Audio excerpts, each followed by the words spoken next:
Good afternoon, everyone. You want to guess where this place is right here? Good afternoon, everyone. You want to guess where this place is right here? Yemen, one of the driest places on the planet. 3.5 years worth of rain in 24 hours. That area in the Middle East is becoming a new grow zone.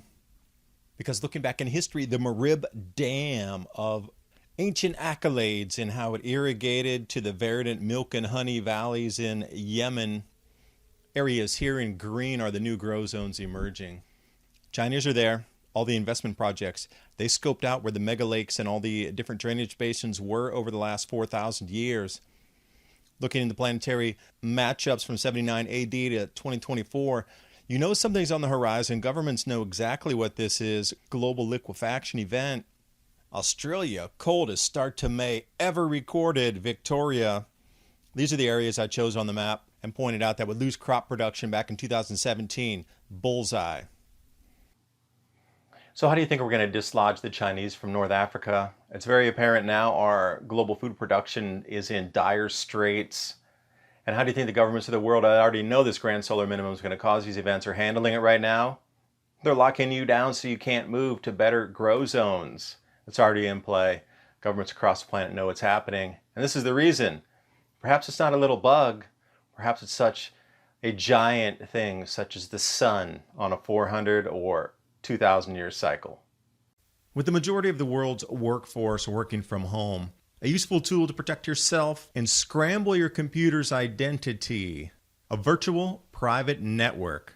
You can head over to virtualshield.com, and in the download tab, I'm going to choose Firefox and click Install Now to add the Virtual Shield add-on. It's just that easy. And get started with your free 30-day trial. Install it, click Connect. You'll see the shield turn from red to green. And you'll see how from my initial service provider, I was able to even change my IP. Virtual Shield Network protected. And during the month of May, Virtual Shield wants to offer 50% off all VPN plans because more of us than ever are working from our homes. The link's in the description box below.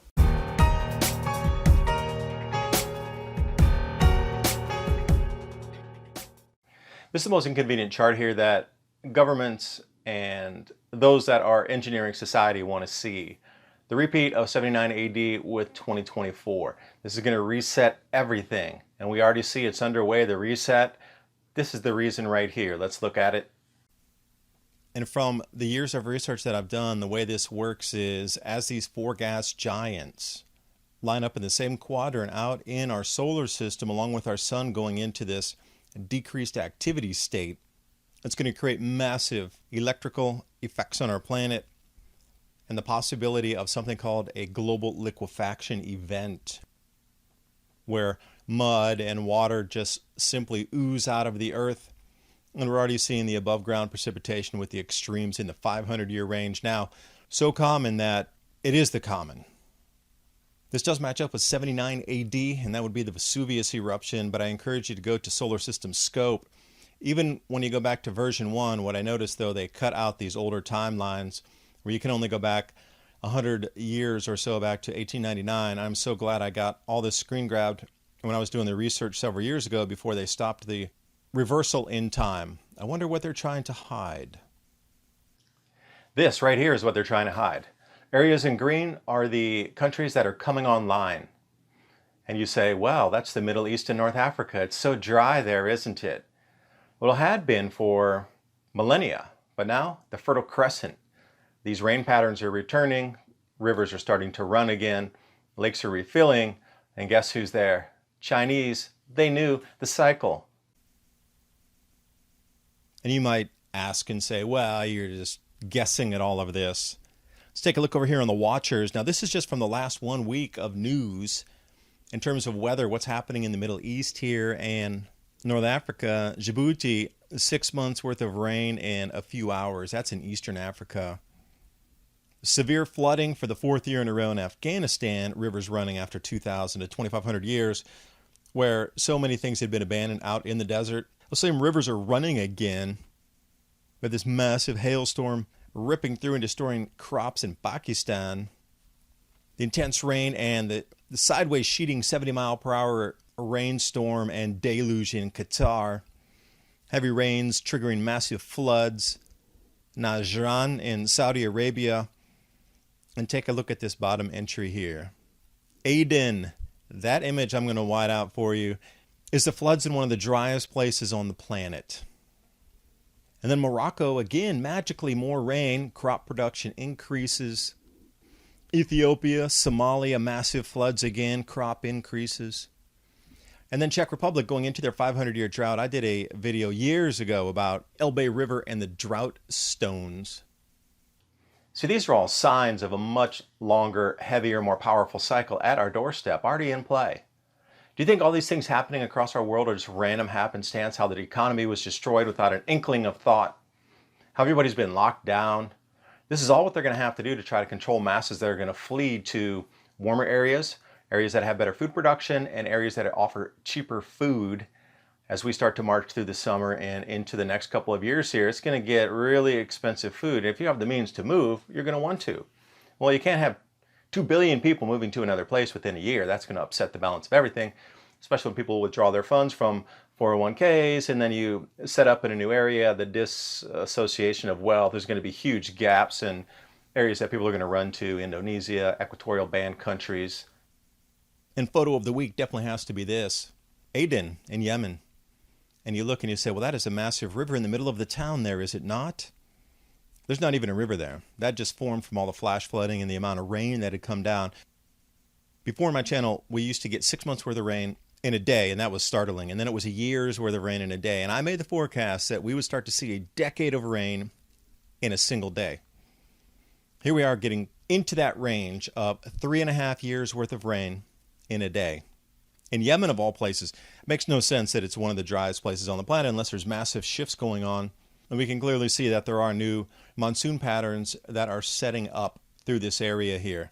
Now, it's been the 4th year in a row that they've received massive rain. So as I'm starting to look for these cycles, it has to occur at least 3 years in a row. Then you can start to forecast out for the 4th year moving forward. And the submerged cars in Yemen as well. Now, this is across a vast swath of the coastal area. It wasn't just Aden. There were other towns and cities. Obviously, there's been so much destroyed there that you would expect drainage and infrastructure not to be working correctly. I know that place has gotten a raw deal in so many ways, shapes, and form. But it's going to be a new emerging grow zone, so people are going to want to step in there and grab it, cause problems, destroy things, and then rebuild it. And then right on cue, the cessation of hostilities. How convenient right now. The rains have returned. I wonder what we'll offer. Farming equipment?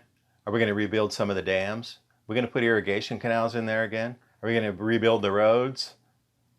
This is what it's all about. Capturing new food grow zones, destabilizing them prior, and then taking them or try to offer help and assistance to get a foothold in the new areas that are going to grow crops on the planet. This is a perfect example.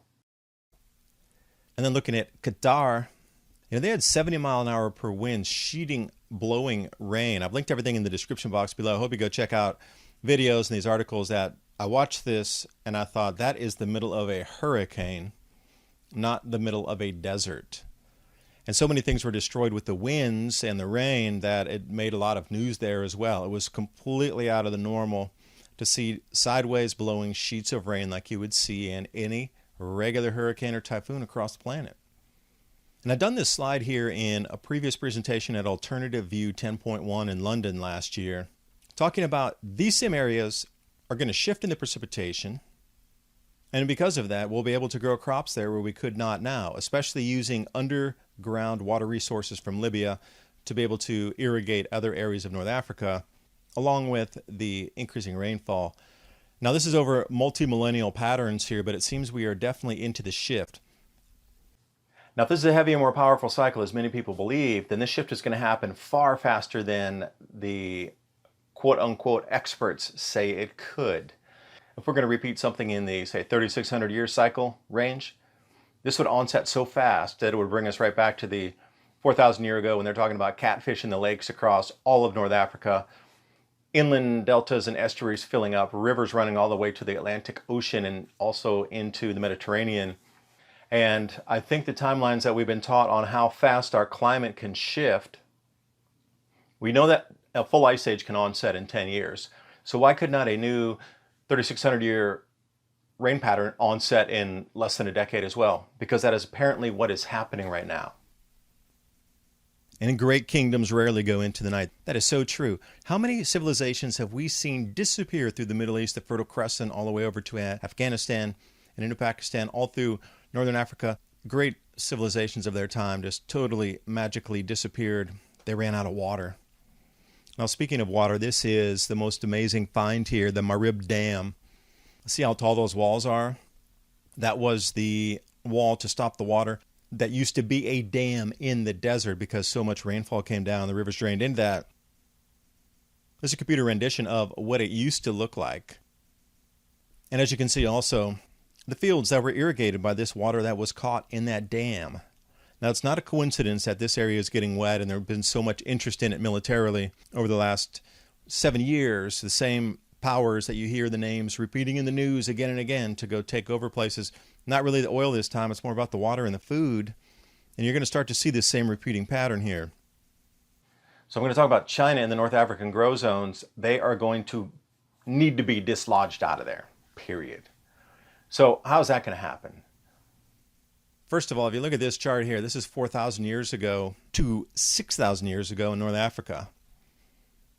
The plus signs there are where huge lakes had formed and riverbeds at that time prior, where there was standing water in lakes, estuaries, and it's really well marked out. If you look at where the Chinese North African investment projects are, you'll see that overlays with a really good percentage of correlation. Now, the Chinese are up in North Africa, so they have first claim to it. It's like they stuck their flag in the sand up there. They put in billions and billions into the economy, as well as infrastructure, got the rail lines, roads, hospitals, cities. And then we want to come along and grab that same space. So how's that going to work? It's not, unless something else happens. This is why you see the beating drums across the planet of conflict. If you did two front on a conflict, China would have to leave North Africa. There'd be no resupply up there either. So it'd be rather easy to cut it off, especially if we controlled, and in turn the Western powers, controlled Aden. And maybe that's the reason that there's been so much conflict there, is forward staging base to control Aden Fort and that whole tip there, because you could block off the Red Sea so easily. No food in or out, no resupply in or out for the Chinese. So everybody on the planet wants this grow zone now. It's going to be very apparent moving forward. The news feed is going to be about how bad they are, how bad we are, how bad everybody is, and then it's all going to be focused on the conflict in North Africa. And if you could do it halfway around the world and do it by boat, cut off part of the supply chains and supply lines, definitely going to cause a problem over there. Somebody's going to have to leave. Which brings me to my next point here. Where are the Chinese also? Oh, Northern Australia. They're buying up vast amounts of tracts of land to raise cattle, but there's no water until the rain cycle repeats like it is now, and then they're going to get an enormous amount of water. And those riverbeds up in Northern Australia are starting to flow after centuries as well. It's quirky how everybody knows the cycles except us. It's CO2, isn't it? Nothing to do with the sun or our position in the galaxy or on the spiral arm or above and below the ecliptic. That has nothing to do with it. It's just got to be CO2. And when I showed you on that map earlier about Victoria, here we go, Melbourne. Huge changes in the climate. Wettest ever recorded. Broke the record all the way back to 1924 as the wettest first 4 months of any year ever. Now, I know they didn't go back into, say, the 1600s or 1500s or 2,000 years ago, because the record keeping was strictly based on English measurements that arrived at the time. I'd love to go back and find something 7,000 years ago and see what this was like and then compare it to today. Back over to the watchers. Records tumble as cold blast sweeps Australia. I was told it was the warmest year ever, nothing would ever happen, and everybody was across the comments board. You are off your rocker for saying that Australia is going to get cold and we're going to lose crops down here. The country imports wheat because they can't grow enough, and now we got these super early blizzards here. At what point do people go, wonder if maybe I should look a little more into that information, because the CO2 models didn't really predict anything that came true so far, but it seems that the solar models, the solar variability, and solar cycles in time seem to pin it perfectly. This goes right into the rain records as well, and those areas in the red circles is where we're going to reference on this map here. So how much was it a record blast of cold? Well, Victoria, the coldest May ever starting. So again, that only takes us back to, several hundred years of time, not thousands of years. But getting up to 2 feet of snow this early in the season is unprecedented. Truly it is. The ski resorts are all just up and jumping for joy on how much snow has arrived so early as they go into winter in the southern hemisphere. And I noticed reading through the article here, you really had to dig into several news reports before they started to say the coldest ever. A lot of times they would just say it was cold. And they were expecting all these cold, but they never would say the record cold. You had to dig for that. I'm glad the Watchers put it together by compiling several articles, because the narrative is totally busted now. They're going to need to explain to people what has happened, but they won't. So this whole thing that's happening now, locking down the planet, the economy, have you noticed global warming and CO2 has just disappeared into the dust in the back? Nobody's asking, nobody's talking. And here we are, cold and excessive rains everywhere you look across the planet. It's always the 1 to 500 year storm is the new norm. It's coming right now. The crop losses are going to intensify. And now that they're doing field tours virtually, what I saw with the USDA and also the Wheat Associates, how much room is there for fraud in that to give us a false, again, number on how much grain is going into the silos? It's all going to be virtual. I talk about all this in the book I wrote, Climate Revolution, along with my co-author, Bill Porter. It's about the cycles in the sun. They're predictable. We know they affect society. They affect society in 3 different ways. It's a fingerprint of the Grand Solar Minimum. Crop losses that drive skyrocketing food prices. There's not enough food in some areas. People migrate, so mass migration is part of it. And then social instability, as governments really have a difficult time keeping things in check when there's massive inflation, food shortages, and let them eat cake comes to mind every single time. And then the last half of the book is all about the solutions. What are we going to do about this? Well, we're going to have to revamp agriculture as we know it. You're going to have to grow your own food around you in your neighborhoods, your house, personally. There's a lot of changes that we can expect based on history, what to look for in the future, and how you can protect yourselves as we go down into the next few years. The wild card on it is going to be this planetary alignment coming in 2024, because if it does induce a global liquefaction event, mud flood is another way to be termed for it. Mud and water is going to ooze out of the Earth's crust. Now, how much infrastructure will that destroy along with the massive earthquakes and the volcanic eruptions? Insurance companies will be bankrupt for sure. There's no way they'll survive this.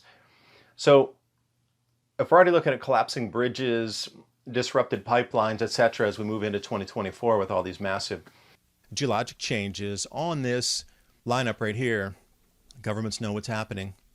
So it fits a timeline right now that they would start locking people down. See the wider picture here, and try to wrap all the news and the weather and the economy all into just a bigger tapestry, if you will. And I do appreciate you watching the video. Hope you got something useful out of it. I'll be back with you next time. And if you want more information over on the Patreon channel /Adapt2030, I go into depth and I talk about subjects I can't talk here about on YouTube. I may see you there too.